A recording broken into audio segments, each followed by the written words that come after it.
ઓમ શ્રી ભૈરવાય નમઃ. ભક્તો, ભારત એક દેશ નથી, પરંતુ હજારો વર્ષોથી ચાલતી આવતી આસ્થા, સંસ્કૃતિ અને આધ્યાત્મિક પરંપરાઓનું પવિત્ર કેન્દ્ર છે. અહીંયા દરેક પ્રદેશમાં, દરેક ગામમાં અને દરેક તીર્થમાં ભક્તિની એક અનોખી સુગંધ અનુભવાય છે. અમે કલ્પવૃક્ષ સ્વામી આ યુટ્યુબ ચેનલના દ્વારા મંદિરો દર્શાવવા નથી નીકળ્યા, પરંતુ ભારતની આ અમૂલ્ય આધ્યાત્મિક વારસાને નવી પેઢી સુધી પહોંચાડવાનો એક નમ્ર પ્રયાસ અમે કરી રહ્યા છીએ. હું સ્વામિનારાયણ સંપ્રદાયનો એક નાનકડો સાધુ છું. મારા ગુરુ પાસેથી મેં એક સુંદર સંસ્કાર શીખ્યો છે કે દરેકની આસ્થા, દરેકના આરાધ્ય અને દરેક પવિત્ર તીર્થનો હંમેશા આદર કરો. સનાતન ધર્મની વિશાળ પરંપરામાં ભગવાનના અનેક સ્વરૂપો અને ઉપાસનાની અનેક પરંપરાઓ છે. ભલે આપણી ઉપાસનાની રીતિ કદાચ અલગ હોય, પરંતુ પરસ્પર સન્માન, સુહૃદ ભાવ અને સદભાવ જ આપણું સાચું બળ છે, શક્તિ છે. બસ આ જ ભાવના સાથે આજે આપણે પહોંચ્યા છીએ સાબરકાંઠા જિલ્લાના મજરા ગામમાં આવેલ પ્રાચીન અને પ્રસિદ્ધ શ્રી ભૈરવનાથ દાદાના પવિત્ર ધામમાં. આ ડોક્યુમેન્ટરીમાં આજે આપણે જાણીશું કે ભૈરવનાથ દાદા કોણ છે, પુરાણોમાં એમનું શું મહત્વ છે, આ મંદિરનો ઇતિહાસ શું છે અને શા માટે હજારો નહીં પણ લાખોની સંખ્યામાં શ્રદ્ધાળુઓ આજે પણ અતૂટ શ્રદ્ધા સાથે અહીંયા દર્શન કરવા આવે છે. તો ચાલો શ્રદ્ધા, ઇતિહાસ અને આધ્યાત્મિકતાની આ સુંદર આપણી યાત્રાને આપણે શરૂ કરીએ. સૌપ્રથમ પહેલો પ્રશ્ન આપણને થશે કે ભૈરવનાથ દાદા કોણ છે? તો જવાબ છે કે પુરાણોમાં ભૈરવને ભગવાન શિવના રક્ષક અને ઉગ્ર સ્વરૂપ તરીકે વર્ણવવામાં આવ્યા છે. ભૈરવ શબ્દનો એક અર્થ એવો પણ કરવામાં આવે છે કે જે ભયનો નાશ કરે અને ધર્મની રક્ષા કરે, એને ભૈરવ કહેવાય. ભારતના અનેક પ્રાચીન તીર્થોમાં ભૈરવનાથ દાદાને ક્ષેત્રપાલ તરીકે માનવામાં આવે છે. કાશી, કેદારનાથ, ઉજ્જૈન સહિત અનેક પવિત્ર તીર્થધામોમાં એમની આરાધના આજે પણ અવિરત ચાલી રહી છે. આજે આપણે ગુજરાતના આ પવિત્ર ધામની વિશેષતા જાણવાનો પ્રયાસ કરીશું અને અહીંના સજ્જનો પાસેથી પણ આપણે જાણવા પ્રયાસ કરીશું કે આ ધામનો શું મહિમા છે, અહીંયા શું ચમત્કારો થાય છે અને ભક્તોની મનોકામના કેવી રીતે અહીંયા ભૈરવનાથ દાદા પૂરી કરે છે. તો ડોક્યુમેન્ટરીમાં છેક સુધી જોડાયેલા રહેજો. આપ સૌને ઓમ ભૈરવાય નમઃ. નમઃ પાર્વતી પતે. હર હર મહાદેવ હર.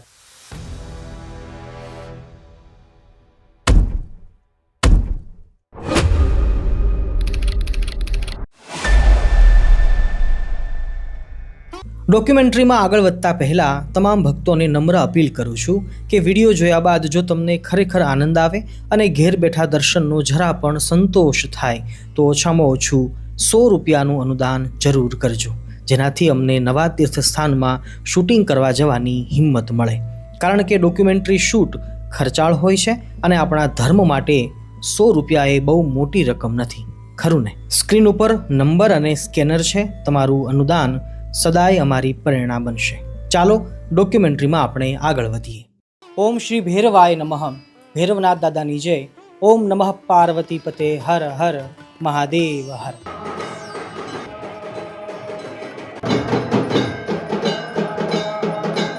આપણે હાલ આવ્યા છીએ ભૈરવનાથ દાદાના મંદિરે કે જે 100 વર્ષથી પણ જૂનું છે. તમને પ્રશ્ન થશે કે આ મંદિર કઈ જગ્યાએ આવેલું છે? તો આ મંદિર મજરા ગામ નહીં કહું પણ હું ધામ કહીશ, કારણ કે આ ગામની અંદર અનેક મંદિરો છે અને ભૈરવનાથ દાદા શિવજી પણ બિરાજમાન છે. તો આ મજરા ધામની અંદર કે જે સાબરકાંઠા જિલ્લાનું પ્રાંતિજ તાલુકાનું મજરા ગામ છે અને આ ગામની વચ્ચે મધ્યમાં સુંદર મજાનું નૂતન મંદિર છે. ભૈરવનાથ દાદાની દર્શન જે આપણને થઈ રહ્યા છે એ પ્રતિમા 100 વર્ષથી પણ જૂની છે અને આ મંદિર જે હાલ દેખાઈ રહ્યું છે આપણને નવું મંદિરના દર્શન થઈ રહ્યા છે.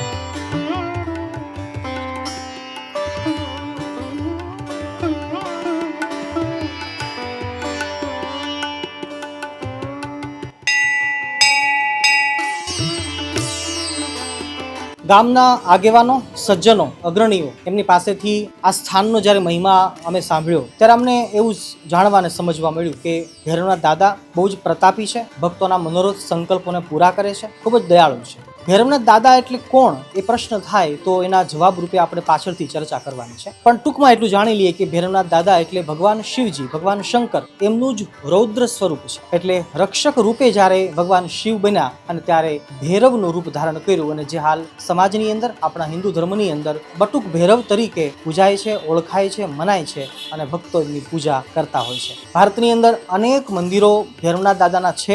એ મધ્યે આ મજરા ધામની અંદર બહુ જ સુંદર, અદ્ભુત અને પૌરાણિક આ મંદિર આવેલું છે.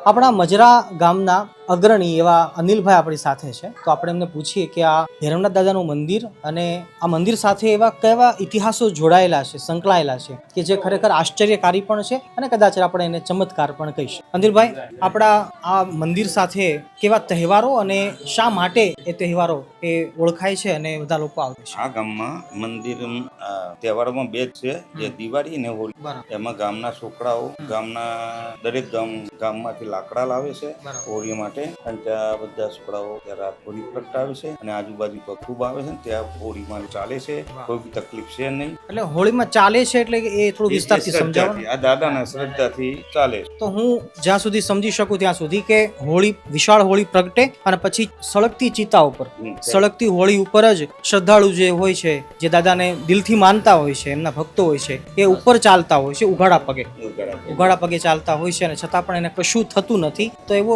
ચમત્કાર આપણે કહી શકીએ કે પરચો કહી શકીએ. હાલ પણ આ કળિયુગની અંદર આપણને આ સ્થાન ઉપર જોવા મળે છે. દરેક હોળીએ આ થાય છે, પરંપરા ચાલે છે. દિવાળીના દિવસની કંઈક વાત તમે કરતા. દિવાળીના દિવસે ગરબા એટલે જે માંડવડી કહેવામાં આવે છે, લગભગ 150 જેવી માંડવડી 12 રૂપિયા આવે છે યાર ચોકમાં, અને તેલના ડબ્બા અને લાખ રૂપિયાની આટકો, અને ગરબા રાસ ગરબા ચાલશે અને એવી રીતે લોકો આજુબાજુના પગ જોવા બી આવે છે, આનંદ લઈને લોકો જાય. એક પ્રશ્ન આપણને એ પણ થાય કે ભૈરવનાથ દાદા છે, એમને પ્રસાદી રૂપે શું ભોગ ચડાવાતો હશે? તો અનિલ કાકા, પ્રસાદી રૂપે શું ભોગ ચડે છે? અહીંયા સુખડી ચડે છે, બરોબર, અને બાધાઓમાં 2 ડબ્બાની દરેક ગામ તરીકે આપવામાં આવે. આમ તો જો કે દાદા ભક્તોના મનોરથને પૂરા કરતા હોય છે, દરેક મનોરથ અહીંયા સાકાર થઈ શકે, અને માનતાના ભાગ રૂપે જો જ્યારે દર્શન કરવા માટે આવે ત્યારે કોઈ 1 ડબ્બાની સુખડી ચડાવે, 1 ડબ્બા કે 2 ડબ્બામાંથી ઘીની સુખડી બનાવે, અને એવી રીતે 5 ડબ્બાથી જેટલી પણ સુખડી બનતી હોય છે અને બધા ભક્તોને ચડતી હોય છે.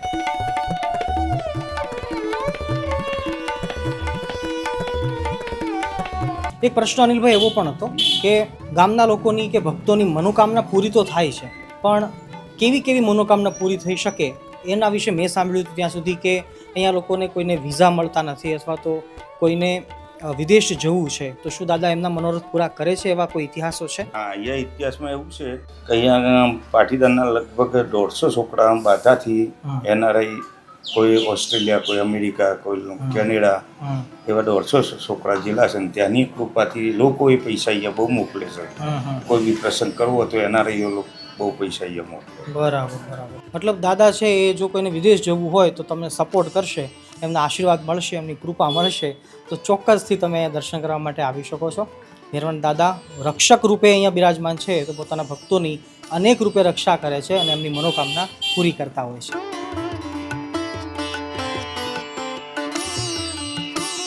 ભક્તો, અત્યારે આપણી સાથે મહેન્દ્રભાઈ મિસ્ત્રી જોડાયા છે. મિસ્ત્રી પરિવાર એ આ ભૈરવ દાદાને લાવેલા, કેટલા વર્ષ પહેલાં લાવેલા, કેવી રીતે સ્થાપિત કરવામાં આવ્યું હતું આ મંદિર, આ મૂર્તિ પ્રતિષ્ઠા, તો એમના વિશે આપણે થોડુંક ઊંડાણથી જાણવા પ્રયાસ કરીએ. મહેન્દ્રભાઈ, કેટલા વર્ષ જૂનું આ મંદિર હશે? 100 વર્ષ જૂનું મંદિર છે. ને આ ગામમાં એક રોગ આવ્યો હતો, કોગળિયાનો. શેનો રોગ આવ્યો? કોગળિયાનો રોગ. એટલે શું થાય એમાં? એમાં લોકો મરી જતા હતા ને એવું થતું. પછી 18 આલમ ભેગી થઈ, બરાબર, બધી નાતો, બરાબર, નો હવન કર્યું, બધું બેહાડે દાદા. બરાબર. કેટલા વર્ષ જૂનું મંદિર હશે? 200 થી 300 વર્ષ, 200 વર્ષ તો ખરું. 200 વર્ષ જૂનું મંદિર છે. મહેન્દ્રભાઈ, આપણે ભૈરવનાથ દાદાની પ્રતિષ્ઠા અહીંયા થઈ, તો કોણ આ મૂર્તિને પહેલા લાવેલું એના વિશે કંઈક જણાવો. આ પરિવારમાં મણીલાલ દલચારનો ભૈરવ કહેવાય. બરાબર. એનો પરિવાર નટવરલાલ મણીલાલ, માધવલાલ મણીલાલ, બધા ભાઈઓ છીએ. બરાબર. એમના એકચ્યુઅલમાં ક્યાંથી દાદાની મૂર્તિ લાવે? બાલીસણા. બાલીસણામાં હાલ ભૈરવ દાદા છે ત્યાં? ના, અહીંથી ત્યાંથી વાતે ગાતે લાય. બરાબર. વર્ષો મોરી. અને આ જે દીવાની જ્યોત અખંડ પ્રગટેલી હોય છે. દશેરાના દિવસે હવન થાય. દશેરાના દિવસે હવન થાય. બરાબર. ચોરામાં બધી 18 આલમ ભેગી તો. મતલબ દાદાના ભક્તો છે એ 18 આલમના ભક્તો છે. બધી નાતીના ભક્તો. પ્રસાદ સુખડીનો ધરાવી. બરાબર. આજે સુખડી ત્યાં આવી ગઈ છે. 2 ચોકી ભરીને સુખડીના આપને દર્શન થાય છે. આજે મહેન્દ્રભાઈ કહે છે પ્રમાણે કે 18 આલમના ભક્તો છે અહીંયા દર્શન કરવા આવે છે, દાદાને માને છે, પ્રેમથી પૂજે છે, અને દાદા તમામની મનોકામના પૂરી કરતા હોય છે. મહેન્દ્રભાઈ, તો આ હોળીના દિવસે જે ઉત્સવ ઉજવાતો હોય છે એમના વિશે કંઈક 2 શબ્દો જણાવો. એ 200 મણ જેવું લાકડું થાય. બરાબર. એની જ્યોત બને. બરાબર. જ્યોતના હિસાબે બધું થાય. 18 આલમ ભેગી થાય હા. ને વચ્ચે ચાલે. બરાબર. દરેક કોઈ એટલે ભેદભાવ કોણ નહીં. ચાલે કોણ એમાં? બધી પબ્લિક બહારથી આવી જેને હોય તો શ્રદ્ધા હોય એ. અહીંથી જે દાદાના ભક્તો હા, હોય બધા જેને શ્રદ્ધા total. છે અને જે ચાલે છે એને કંઈ થતું નથી. કશું નહીં થતું. બરાબર. કોકરા જેમ કૂદતા હોય એમ પૂછો. અચ્છા કાંકરા પૂછતા પછી કોઈને બાળક ના થતું હોય, હા, કોઈ શ્રદ્ધા જવું હોય ચોક પ્રવાસમાં તો એની શ્રદ્ધા પૂરું થઈ જાય. માનતા માને અહીંયા. પછી કોઈને સંબંધ ના થતો હોય તો એ માનતા રાખે. વાહ ટૂંકમાં બધામાં પરિષદ છે. બરાબર. એટલે દાદા બધાની મનોરથ છે એ પૂરા કરતા હોય છે. ખાલી બધામાં તો એ પાસ થઈ જાય. વાહ, એક શ્રીફળથી પણ દાદા એમના કામ પૂરા કરતા હોય છે. આપણી સાથે અત્યારે આપણા ભૈરવનાથ દાદાના મંદિરના પૂજારી રોહિતભાઈ પૂજારી આપણી સાથે જોડાયા છે. તો પૂજારીજી, તમે કેટલા વર્ષથી પૂજા કરો છો? અહીંયા 2 વર્ષ. 2 વર્ષ થયા. દાદાના અનેક પરચાઓ ચમત્કારો તો છે જ, પણ તમને કોઈ એવો અનુભવ થયો હોય અને હાલના સમયમાં કોઈ લેટેસ્ટ એવો ઇતિહાસ તમને યાદ હોય એવું જણાવી શકો અમારા ભક્તોને? હા, એ છે એક અનુભવ મારો. એ 2 ગામનો કેસવાળો જે દવાખાના ડૉક્ટરો બના રિપોર્ટો બધા કોઈનો રિપોર્ટ એમ કે સાચો આવતો નહોતો અને જે તકલીફ થઈ તે મટતી નથી. બરાબર. તો એને કોઈક સિતારાના દેસાઈએ કીધું હતું કે દાદાનું જે મજરા ગામમાં દાદાનું મંદિર છે ત્યાં જઈને ગોળની ગોળ બાધા માંડ. રાખે. વાહ. તો એ ગોળની બાધારમાં રાખી અને પછી એને જે દર્દ હતું હમ. 2-3 મહિનાથી જે તકલીફમાં હતું એ 7 દિવસમાં મટી ગયું. બરાબર. હા. વાહ. સો 7 દાડામાં દાદાએ એમની તકલીફને દૂર કરી. આવા તો અનેક ઇતિહાસો આ મંદિર સાથે જોડાયેલા છે. તો ભક્તોને આપણે ચોક્કસ એમ કહીએ કે તમે પણ જ્યારે મજરા બાજુ આવો, સાબરકાંઠામાં આવો, પ્રાંતિજ પાસે આવો ત્યારે ચોક્કસથી દર્શને પધારજો. આ મજરા ગામના મધ્યે શિવજીના મંદિરની સામે ભૈરવનાથ દાદાનું મંદિર છે, અહીંયા બિરાજમાન છે. દાદા અહીંયા દર્શન આપે છે.